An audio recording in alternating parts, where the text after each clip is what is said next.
ॐ भूर्भुवः स्वः तत्सवितुर्वरेण्यं भर्गो देवस्य धीमहि धियो यो नः प्रचोदयात्।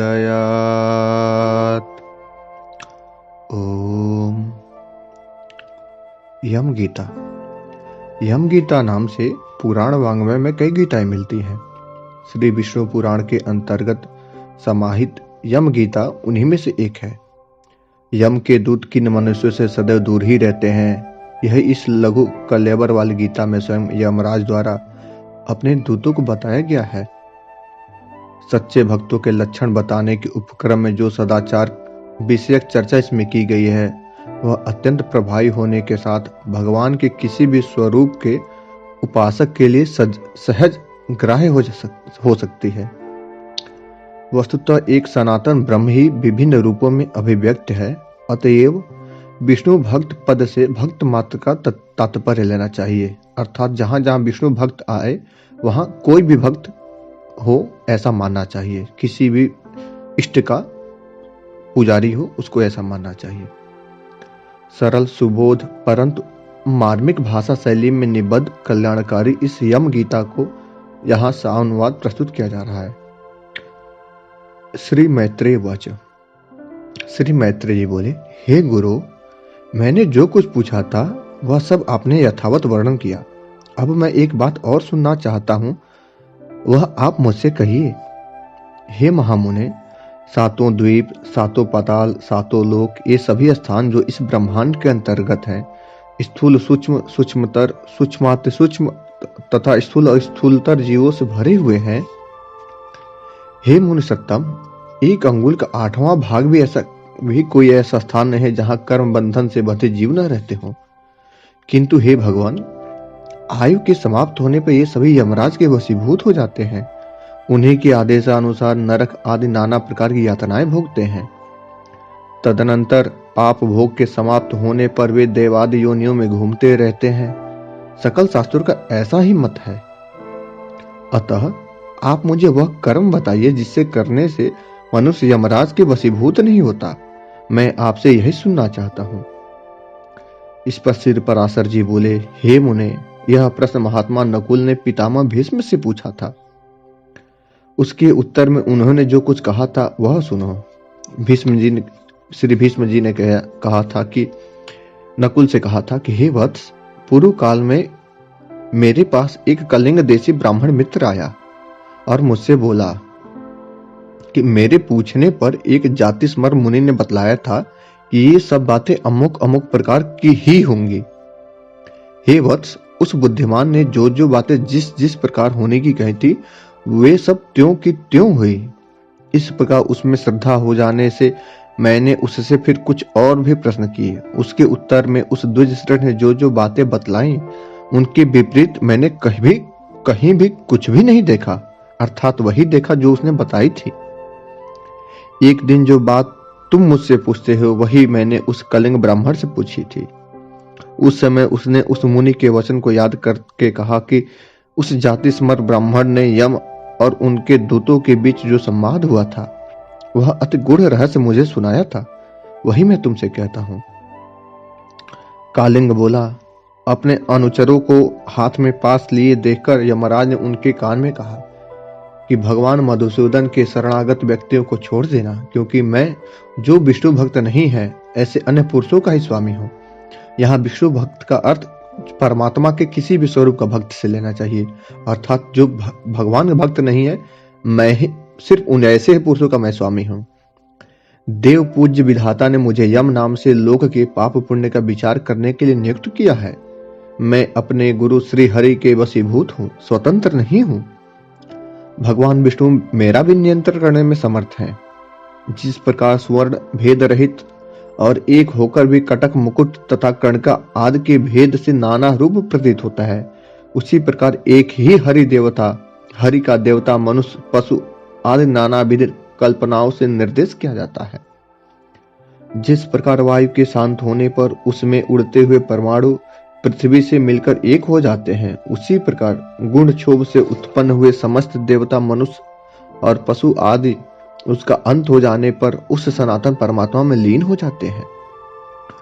जो भगवान के सुरवर वंदित चरण कमलों की परमार्थ बुद्धि से वंदना करता है, घृत आयुध से प्रज्वलित अग्नि के समान समस्त पाप बंधन से मुक्त हुए उस पुरुष को तुम दूर से छोड़कर निकल जाना।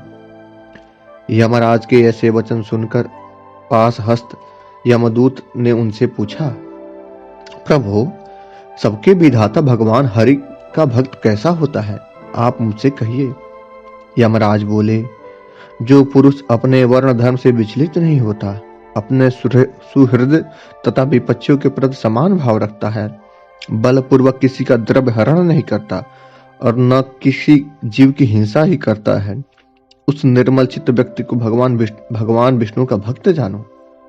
जिस निर्मल मति का चित्त कलमश रूप मल से मलिन नहीं हुआ, जिसने अपने हृदय में सर्वदा श्री जनार्दन को बसाया हुआ है, उस मनुष्य को भगवान का अतीव भक्त समझो।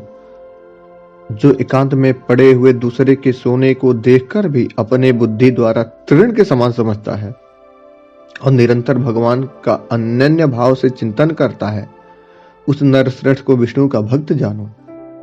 कहां तो स्फटिक गिरी शिला के समान अति निर्मल भगवान विष्णु और कहां मनुष्य के चित्त में रहने वाले राग द्वेष आदि दोष। इन दोनों का संयोग किसी प्रकार नहीं हो सकता। हिमकर अर्थात चंद्रमा की किरण जाल में अग्नि तेज की उष्णता कभी नहीं रह सकती। जो व्यक्ति निर्मल चित्त, मात्सर्य रहित, प्रशांत, शुद्ध चरित, समस्त जीवों का सुहृद, प्रिय और हितवादी तथा अभिमान एवं माया से रहित होता है, उसके हृदय में भगवान वासुदेव सर्वदा विराजमान रहते हैं। उस सनातन भगवान के हृदय में विराजमान होने पर पुरुष इस जगत के लिए शांत स्वरूप हो जाता है। जिस प्रकार नवीन साल वृक्ष अपने सौंदर्य से ही भीतर भरे हुए सुंदर पार्थिव रस को बतला देता है। हे दूत, यम और नियम के द्वारा जिनकी पाप राशि दूर हो गई है, जिनका हृदय निरंतर श्री अच्युत में ही आसक्त रहता है तथा जिनमें गर्व, अभिमान और मात्सर्य का लेस भी नहीं रहता, उन मनुष्यों को तुम दूर से ही त्याग देना। यदि खड्ग, शंख और गदाधारी अव्यक्त आत्मा भगवान हरि हृदय में विराजमान है, तो उन पापनाशक भगवान के द्वारा उनके सभी पाप नष्ट हो जाते हैं। सूर्य के रहते हुए भला अंधकार कैसे ठहर सकता है? जो पुरुष दूसरों का धन हरण करता है, जीवों की हिंसा करता है तथा मिथ्या और कटुभाषण करता है, उस अशुभ कर्मोन्नत दुष्ट बुद्धि के हृदय में भगवान अनंत नहीं टिक सकते। जो कुमति दूसरों के वैभव को देखकर नहीं रह सकता, जो दूसरों की निंदा करता रहता है, साधुजनों का अपकार करता है तथा संपन्न होकर भी न तो श्री भगवान की पूजा करता है और न उनके भक्तों को दान देता है, उस अधम के हृदय में श्री जनार्दन निवास कभी नहीं हो सकता। श्री भगवान जनार्दन का निवास कभी नहीं हो सकता। जो दुष्ट बुद्धि अपने परम सुहृद, बंधु बांधव, स्त्री, पुत्र, कन्या, माता पिता तथा भृत्य वर्ग के प्रति अर्थ तृष्णा प्रकट करता है, उस पापाचारी को भगवान का भक्त मत समझो। जो दुर्बुद्धि पुरुष असत कर्मों में लगा रहता है, नीच पुरुषों के आचार और उन्हीं के संग में उन्मत्त रहता है तथा नित्य प्रति पापमय कर्म बंधन से ही बनता जाता है, वह मनुष्य रूप पशु ही है।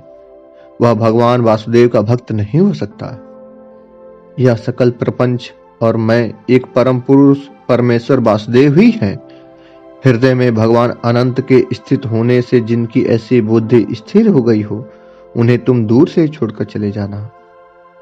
हे कमल नयन, हे वासुदेव, हे विष्णु, हे धरणीधर, हे अच्युत, हे शंख चक्र पाणे, आप हमें शरण दीजिए। जो लोग इस प्रकार पुकारते हों, उन निष्पाप व्यक्तियों को तुम दूर से ही त्याग देना।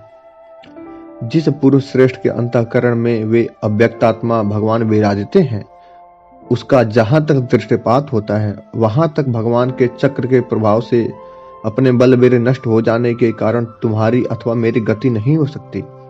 वह महापुरुष तो अन्य वैकुंठादि लोक का पात्र है। कालिंग बोला, हे कुरुवर, अपने दूतों को शिक्षा देने के लिए सूर्यपुत्र धर्मराज उससे इस प्रकार कहा, मुझसे यह प्रसंग उस जातिस्मर मुनि ने कहा था और मैंने यह संपूर्ण कथा तुमको सुना दी। श्री भीष्म जी बोले, हे नकुल, पूर्व काल में कालिंग देश से आए हुए उस महात्मा ब्राह्मण ने प्रसन्न होकर मुझसे यह सब विषय सुनाया था। हे वत्स, वही संपूर्ण वृतांत जिस प्रकार की इस संसार सागर में एक भगवान विष्णु को छोड़कर जीव का कोई और रक्षक नहीं है, मैंने ज्यों का त्यों तुम्हें सुना दिया। जिसका हृदय निरंतर भगवत परायण रहता है, उसका यम, यमदूत, यमपास, यमदंड और यम यातना कुछ भी नहीं बिगाड़ सकते। श्री पराशर जी बोले, हे मुने, तुम्हारे प्रश्न के अनुसार जो कुछ यम ने कहा था वह सब मैंने तुम्हें भली प्रकार सुना दिया। अब और क्या सुनना चाहते हो?